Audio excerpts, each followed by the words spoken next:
अब हम बढ़ चुके हैं हमारे अकाउंट्स के फाइनल अकाउंट्स की तरफ। और ये 2 चैप्टर बस बचे, finance statements without adjustments and finance statements with adjustment.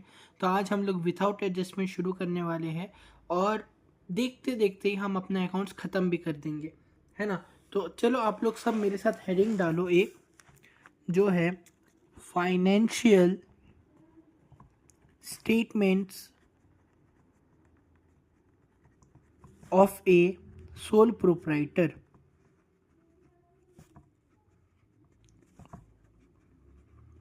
Okay, आप लोगों ने हेडिंग डाल दी, financial statements of a sole proprietor. ठीक है। अब कोई भी सोल प्रोप्राइटर मतलब ओनर ऑफ द बिजनेस क्यों बनाता है फाइनेंशियल स्टेटमेंट्स? दो चीज जानने के लिए वो बनाता है, समझे? वो किस लिए बनाता है स्टेटमेंट्स? वो दो चीज जानने के लिए बनाता है। सबसे पहले वो प्रॉफिटेबिलिटी जानने के लिए बनाता है कि उसका बिजनेस प्रॉफिट कमा रहा है, प्रॉफिट मेकिंग है या नहीं। और दूसरा, वो अपने मार्केट की फाइनेंशियल पोजीशन जानने के लिए बनाता है। अब सर फाइनेंशियल पोजीशन में वो क्या जानेगा कि उसके पास उसके एसेट कितने हैं? वो कैसे जानेगा उसके पास कितने वेल्थ है ना। वेल्थ कितनी है मतलब एसेट्स कितने हैं, या उसके ऑब्लिगेशंस कितने हैं, ऑब्लिगेशंस कितने हैं मतलब उसके लाइबिलिटीज कितनी है। तो ये जानने के लिए एक सोल प्रोप्राइटर अपना फाइनेंशियल स्टेटमेंट बनाता है ना। अब वो प्रॉफिटेबिलिटी जानेगा कैसे? तो प्रॉफिटेबिलिटी जानने के लिए वो दो अकाउंट बनाता है। या एक पहला बनाता है वो trading account, okay, trading account. और दूसरा वो बनाता है प्रॉफिट एंड लॉस अकाउंट, ठीक है। और फाइनेंशियल पोजीशन जानने के लिए वो बनाता है balance sheet, balance sheet. Okay, ठीक है, इतना तक ठीक है। तो आज अब आप लोग पूछोगे आज सर हम लोग क्या पढ़ने वाले हैं? तो आज हम लोग बच्चा हम लोग पढ़ने वाले हैं ट्रेडिंग अकाउंट के बारे में, ठीक है। आज हम लोग किस चीज़ के बारे में पढ़ने वाले हैं? ट्रेडिंग अकाउंट के बारे में। तो सर ट्रेडिंग अकाउंट होता क्या है? तो सब लोग हेडिंग डाल दो मेरे साथ, ट्रेडिंग अकाउंट। तो अब ट्रेडिंग अकाउंट में सर हम लोग करते क्या है? तो ट्रेडिंग अकाउंट में हम लोग वो ट्रांजैक्शन रिकॉर्ड करते हैं जो हमारे गुड्स मैन्युफैक्चर होने के लिए या फिर वो गुड्स के प्रोडक्शन के जितने भी खर्चे रहते हैं उसको रिकॉर्ड करते हैं, ठीक है, प्रोडक्शन के, ठीक है। तो अब सर मैन्युफैक्चरिंग और प्रोडक्शन के खर्चे रिकॉर्ड करते हैं। खर्चे मतलब क्या होता है? कॉस्ट। कॉस्ट मतलब क्या है? एक्सपेंसेस होते हैं कॉस्ट मतलब, समझ गए बच्चा? अब सर हम ये कॉस्ट को क्या करते हैं? ये जो कॉस्ट है बच्चा, इस कॉस्ट को हम क्या करते हैं? कंपेयर करते हैं। कंपेयर करते हैं सर किसके साथ कंपेयर करते हैं? हम इस कॉस्ट को कंपेयर करते हैं इसके सेल के साथ। अब सर सेल के साथ कंपेयर करते हैं क्या कि मतलब समझ नहीं आया। मतलब अगर हम लोग को एक गुड है, एक प्रोडक्ट बनाए हैं हम लोग 500 रुपये में और हम लोग उसको बेचे हैं 750 में, तो हम कंपेयर करें 750 500 को, तो डिफरेंस कितना आया जल्दी बताओ मेरे को? 250 का डिफरेंस आया। तो ये जो 250 है इसको निकालने के लिए हम लोग ट्रेडिंग अकाउंट बनाते हैं। और ये जो 250 हमारा निकला है, ये 250 को हम लोग बोलते हैं ग्रॉस प्रॉफिट। ओके बच्चा, इस 250 को हम लोग बोलेंगे हमारा ग्रॉस प्रॉफिट, ठीक है। और हमको यही निकालना रहता है ट्रेडिंग अकाउंट में, हम लोग क्या निकालते हैं? ग्रॉस प्रॉफिट, ठीक है। अब आओ मेरे साथ ट्रेडिंग अकाउंट का फॉर्मेट बनाना सीखो। तो सबसे पहले हेडिंग डालो ट्रेडिंग अकाउंट, ओके। और सिंपल है, बहुत बेसिक तरीके से हम लोग सीखेंगे और बहुत अच्छी तरीके से सीखेंगे। और फिर उसके बाद इसका फॉर्मेट ड्रॉ करो। ट्रेडिंग अकाउंट का फॉर्मेट बहुत सिंपल है, ध्यान से लिखना। यहाँ लिखेंगे हम पर्टिकुलर्स, यहाँ लिखेंगे हम अमाउंट, यहाँ लिखेंगे हम पर्टिकुलर्स, यहाँ लिखेंगे हम अमाउंट। यही फॉर्मेट है ट्रेडिंग अकाउंट का। स्क्रीनशॉट ले लो फॉर्मेट का। अब सर ट्रेडिंग अकाउंट में सबसे पहले आता क्या है? ट्रेडिंग अकाउंट में सबसे पहले आता है हमारा opening stock. Sir opening stock क्या होता है? ओपनिंग स्टॉक वो स्टॉक होता है जो हमारे स्टार्टिंग ऑफ द ईयर में रहता है, बिगिनिंग ऑफ द ईयर में हमारे पास जो स्टॉक रहता है वो होता है ओपनिंग स्टॉक। तो ओपनिंग स्टॉक हमेशा डेबिट तरफ रहता है, समझे? और उसके बाद हम क्या लिखेंगे इसमें? हम लोग क्या लिखे? खर्चे लिखे। तो खर्चे लिखे तो खर्चे को क्या बोलते हैं? सर खर्चे को तो परचेज बोलते हैं, है ना? हम कोई भी खर्चा करते हैं तो उसको खरीदते हैं तो क्या होता है? परचेज होता है। तो परचेज लिख दिए। अब सर परचेज करे तो कुछ खरीदे भी रहे, मतलब कुछ बेचे भी रहेंगे। तो बेचे इधर सेल से कंपेयर कर रहे हैं ना, तो खर्चा माइनस सेल्स रहेगा ना, तो इधर बाय सेल्स भी लिख देंगे सर। अब क्या होगा बच्चा? अब यहाँ पर जो भी परचेज और सेल्स लिख रहे हैं उसमें माइनस होगा। क्या माइनस होगा? उसके रिटर्न्स माइनस होंगे। तो बाय सेल्स लिखे तो क्या माइनस होगा सेल्स का? सेल्स रिटर्न माइनस होगा। ओके, ये सेल्स है, मान लो ये सेल्स है, इसका रिटर्न माइनस हुआ ये, और यहाँ पर लिखे हम एक्चुअल वैल्यू। ठीक, ये परचेज है ना, इसका भी माइनस होगा। क्या माइनस होगा? परचेज रिटर्न, है ना, इसका भी वैल्यू होगा। ब्रैकेट में क्यों लिख रहा हूँ? कोई भी माइनस वाला चीज़ ना हम लोग ब्रैकेट में लिखते हैं, और फिर उसका वैल्यू यहाँ लिखे, ओपनिंग स्टॉक का वैल्यू यहाँ लिखे। ठीक है, तो टू ओपनिंग स्टॉक लिखते हैं इधर, फिर इधर परचेजेस लिखते हैं, इस तरफ सेल्स लिखते हैं, और फिर जितने भी एक्सपेंसेस है, जो भी डायरेक्ट एक्सपेंसेस है, डायरेक्ट एक्सपेंसेस मतलब क्या होते हैं सर? डायरेक्ट एक्सपेंसेस मतलब बच्चा जो भी हमारे फैक्ट्री के एक्सपेंसेस हो गए,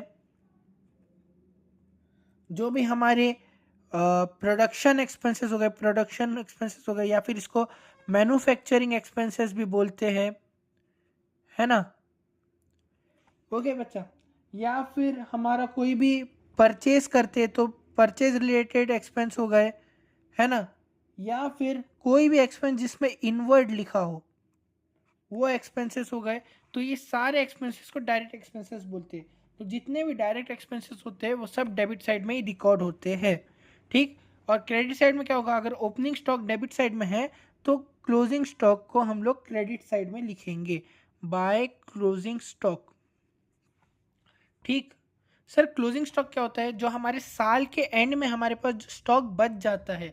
जैसे मान लो साल के बिगिनिंग में हमारे पास 1000 ठोक बॉक्सेस थे, 1000 ठोक बॉक्सेस थे, तो 1000 बॉक्सेस क्या हो गए? हमारे ओपनिंग स्टॉक हो गए। और लेकिन साल के आखिरी में आए तक के हमारे पास 40 बॉक्सेस बच गए, तो वो 40 बॉक्सेस हमारे साल के एंडिंग में, तो वो क्लोजिंग स्टॉक है हमारा। अब कुछ भी नहीं करना है, हमको ये टोटल कर देना है और ये टोटल कर देना है। अगर इसका टोटल हम करें, है ना, इसका टोटल हम करें और ये साइड ज़्यादा है ये साइड कम है, तो हम क्या करेंगे?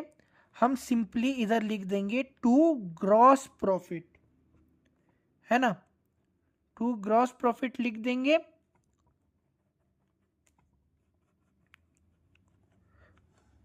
और ये आ जाएगा हमारा आंसर, समझे? और अगर सर यहाँ का वैल्यू ज़्यादा हो, यहाँ का कम हो, तो यहाँ पर हम लोग लिख देंगे बाय ग्रॉस लॉस। ठीक, यहाँ पर हम लोग लिख देंगे बाय ग्रॉस लॉस। तो या तो ग्रॉस प्रॉफिट होगा या तो ग्रॉस लॉस होगा, दोनों एक साथ कभी नहीं होंगे। तो इसका स्क्रीनशॉट ले लो। बुक में आपके इधर और भी कई सारे एक्सपेंसेस के लंबे चौड़े नाम दिए हैं, जिसको मैं आगे डिस्कस भी कर दूंगा एक बार। लेकिन मेनली हमको क्या है, समझना है, उतनी सारी चीज़ रट नहीं सकते हम लोग। तो मेनली समझना है कि डायरेक्ट एक्सपेंसेस होते हैं। डायरेक्ट एक्सपेंसेस वो एक्सपेंस होते हैं जो सामान के प्रोडक्शन तक के जितने भी खर्चे आते हैं, या तो फैक्ट्री एक्सपेंसेस हो गए, या तो प्रोडक्शन एक्सपेंसेस हो गया, या तो परचेज एक्सपेंसेस, या तो कोई भी एक्सपेंसेस जिसके नाम में इनवर्ड लगा हो, इनवर्ड, तो वो एक्सपेंसेस हो गए, तो वो डायरेक्ट एक्सपेंसेस है। तो ट्रेडिंग अकाउंट का स्क्रीनशॉट ले लो। अब बच्चों थोड़े कुछ इंपॉर्टेंट फार्मूला से जिसको याद कर लो, आपके लिए आसानी होगी। तो सबसे पहले फॉर्मूला है कॉस्ट निकालने का। अगर आपको पूछ ले कि कॉस्ट ऑफ गुड्स सोल्ड का फॉर्मूला क्या है, तो जो गुड्स हम लोग सेल किए हैं उसका कॉस्ट निकालते हैं। तो वो कॉस्ट निकालने का फॉर्मूला क्या है? सबसे पहले ओपनिंग स्टॉक, ध्यान से देखो, ओपनिंग स्टॉक, ठीक, प्लस परचेजेस, है ना, प्लस डायरेक्ट एक्सपेंसेस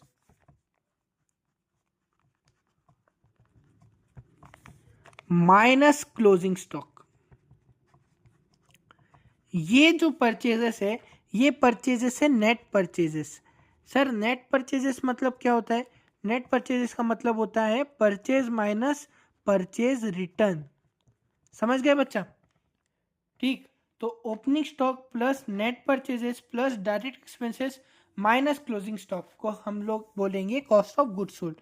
एक फॉर्मूला लिखो, gross profit. Sir gross profit का फॉर्मूला क्या है?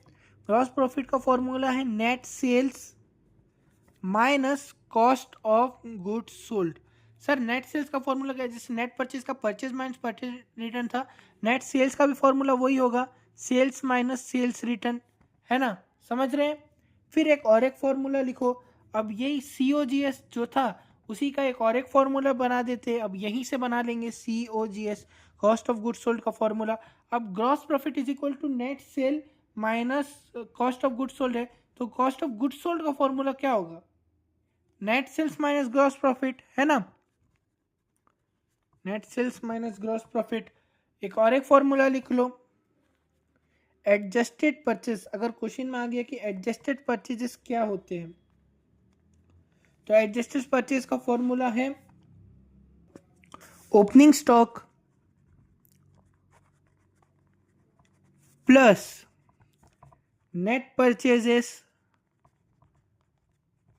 Minus closing stock.